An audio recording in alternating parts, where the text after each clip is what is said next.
Thank you for being here today. My name is Thea, and I teach sustainable living and permaculture, which more or less work hand in hand.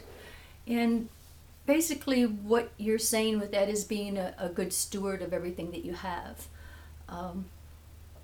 I was fortunate enough to have been raised by my grandparents and my father, and even my great-grandmother. But my grandparents were born 1900, 1904, 1907, and 1916. So the four of them went through the First World War, the Depression, the Second World War, and everything since. So being able to do for themselves was a way of life in the culture of our forefathers. And I was fortunate enough to be raised with them to learn these things, and I'd like to pay it forward. We didn't have a grocery store in the United States till 1944. The first grocery store, I believe, was the Piggly Wiggly. And prior to that, everybody grew their own food. They preserved their own food. They knew how to sew. They knew how to bake. So I'd like to share that and pay that forward so that those that want to learn have ready access to quick and easy ways to do things. So my hope is in teaching those that want to learn, it will benefit not only them, but they can pay it forward and help those that are in need. One of the reasons that I chose the area that I did, I'm in Hernando County in Central Florida, is that the USDA has proclaimed Hernando County as a food desert. That means that 1 in 4 children and 1 in 4 senior citizens don't have ready access to food, to fresh produce. And I would like to take care of that to some extent. I have a little over half an acre. And I was watching, I have people that challenge me, especially farmers, saying that I can't do a lot with a half of an acre because they plant differently than I plant. One little homestead I saw was on 1/10 of an acre, and was up north, and he produces 7,000 pounds of food a year.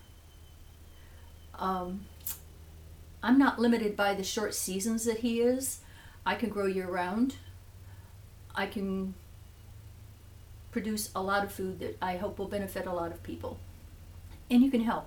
I will be telling you ways that you can help as we go through this series. And I hope that's something that puts on your heart that you can do that. I will also be showing you how, regardless of how small of an area you have, you can grow food for your family. You'll know what's in it. You'll know there's no chemicals. So, that's a good thing. I guess that's about all I have to say from a chair. We're going to take this from the humblest homestead to an abundant oasis, and let me do my Mr. Rogers routine, put my sweater away and a jacket on, and we'll go outside.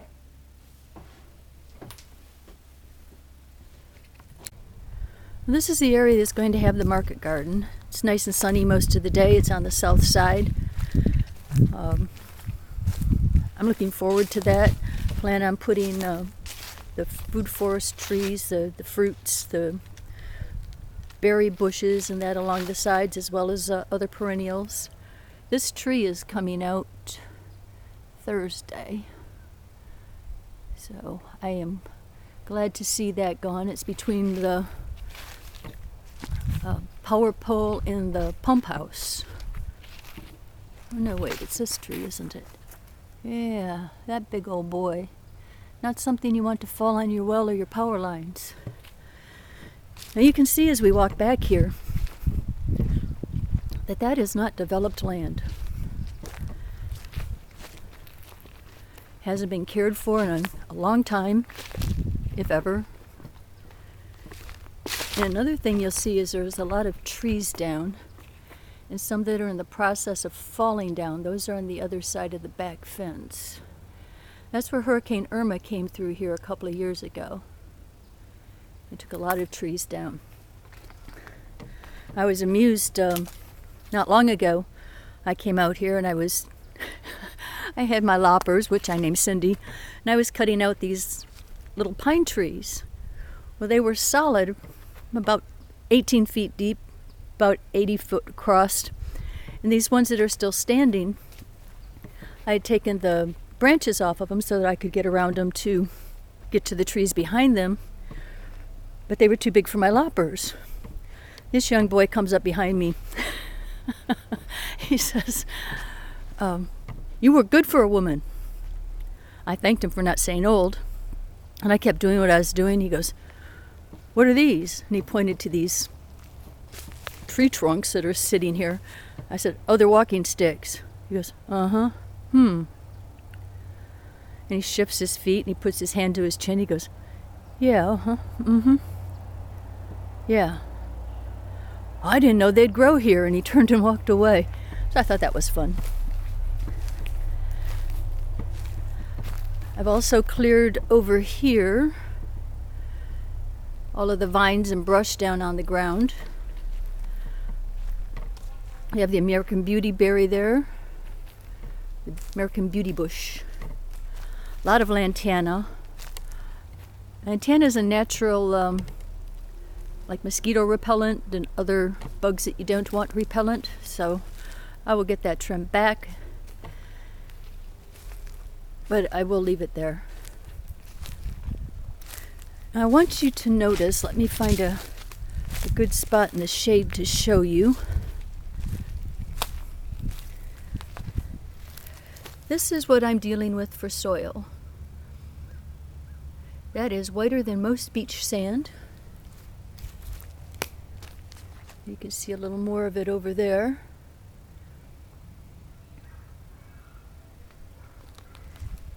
The farmers say that I can't do anything with that. Well, I'm up for the challenge, and I hope to bring you along with me. There's one more thing I wanted to show you real quick. A little story. Saturday I was at the farmer's market and speaking with one of the farmers, and he's looked at me and says, "You don't look like a farmer." His wife and I just kind of looked at him like, "What are you talking about?" So as I was working out here yesterday, I kept thinking about that. What do farmers look like? This is a project I started yesterday and I'm still working on it. This is a thicket of bromeliads. And let's see if I can get one here. You can see how sharp they are. They have spines up the leaves. And this whole area was thick like that. So I managed to get quite a few of them thinned out. But you have to not only dig out the root system, but that right there is how they connect to each other. So you have to find that under the dirt and use your cindies to snap that in half before you can move them. Now I decided that that would make a nice front hedgerow, a start of a living fence. So you can see I have them laid down the way there. And I will continue with that. But as I was pulling these out yesterday, I stabbed myself in the arm and of course I bled. And then I pulled out a big clump that was really hard for me to pull out. I stabbed myself in the leg with several of those picky things. And of course I bled. And I'm thinking, I wonder if I look like a farmer yet. But remember that white sand I showed you back there? Underneath this clump, because the ground was covered, look how rich that is. How dark and wet it is.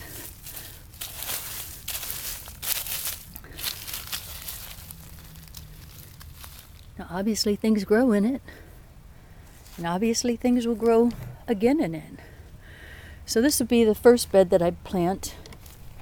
I will use all of this once I get the area cleared. And I will build a mound. And I intend to, of course, I'm a woman, I can change my mind, plant spirals of different colors of lettuces here. I think that'd be a nice curb appeal for the produce stand that I'll have here within a couple of months. So that's where we're going with all of this. And I hope you'll come along.